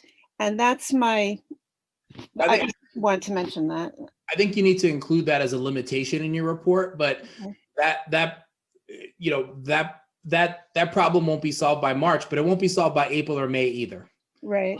And so it shouldn't delay our work. Right. I think we just need to include it as a limitation. At the same time, this is where I want to get us thinking more deeply about what our standard is, right? We've heard a lot about the ancillary benefits of something like the walk and talk program. I've heard nothing about it being necessary. That at least leads me to the decision that I would think it would be necessary to have officers operate very specifically in a way in public housing that they don't operate elsewhere in Brookline. I haven't heard that. And I think we need to draw those kinds of lines and say, is this program necessary? Is it necessary to keep the public safe? Is it necessary because there's a statute that says it's necessary or the law requires it in some meaningful way? And if it isn't necessary, then we go, then we can evaluate it and say, is it worth the cost of doing it? And is there some better way, we think, to solve the issues that particular program purports to solve or address? And so I think that's the, at least what I've been hearing in our conversations. That's how I'd write it up. Bonnie, you got thoughts on this? Yeah, I mean, yes to all of that. That's all already, that's being processed. That, the idea of necessary and unnecessary is absolutely at the forefront of our thinking. I think just clarification by what recommendations can mean.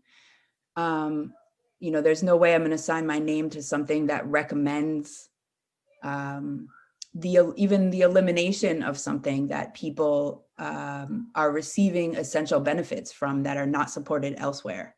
So yes, we can write a report. These are all the things we have found, but in recommending something, therein lies the problem. The recommendation at this point, and of course, March is going to be hopefully different. The recommendation at this point is that we recommend that you let us continue, because, unless there's significant input from as Anne was just saying, we have no grounds outside of saying what we see evidence of and not. So I think just being specific about what folks hope recommendations are, and we continue the grind to find ways to build these relationships, to be able to get people to trust us, to have conversations with us. But yeah, therein lies our enormous challenge. I think I worry sometimes that when we have these reports that it looks like we're not doing work. It's just that we are not doing work that is working. We are doing a lot of work between the community engagement subcommittee and the walk and talk subcommittee. It's just, we just haven't nailed the angle. We haven't nailed the correct connection to someone who can help us build those relationships. We haven't found the right person to get us in there yet, but it's coming. And I personally will not give up until we have significant input on that, whether or not we write a report. But that's where it is. Okay. And actually, with that, is there a possibility we could begin to schedule a Reimagining Police public forum? Yes. Well, we can though, but who's going to show up? I know, but it might be one way of potentially reaching people. All right. What I will do is I will create a draft timeline. I'll present it next Friday. We can adjust as needed. We always knew this day would come. We always knew the day would come where we'd have to say something about our work to the select board. I gave a sort of a brief report some time back. This day and it's been clear throughout our work that there are going to be some spots where we weren't going to be able to figure this out before February or March, right? And we'll make that clear, the need for further exploration of X, Y, or Z. That also is I think, needs to be part of our report. And, I think there's either an opportunity to make strong recommendations or to offer proposals for consideration that maybe, again, need further exploration. I do not want to end this process with a shrug. I do not want to end this process with a "we don't know." We simply can't. And so, I'm happy to meet not individually, but meet with each subcommittee at some point, in the next few weeks when you're ready to talk about, your section of the report and where you are and what you need and all those kinds of things, and to help maybe even with things like framing and stuff like that. Obviously, those will be public meetings. And so, so I'm happy to do that, just because every subcommittee is probably in a slightly different place. But I'll commit to presenting a timeline next Friday that we can hopefully agree upon, make edits to if need be, so that everybody's clear on sort of what the process would be going forward, including, how we're all going to get public comment. By the way, I want to make sure that that each subcommittee provides opportunity for public comment as well as the full task force. So we'll think about that too. Okay, we're a little over, sorry for that. I do want to thank, I know we switched the date. I want to thank Michael and Mel and Dan for being here despite the switch in day for this particular week.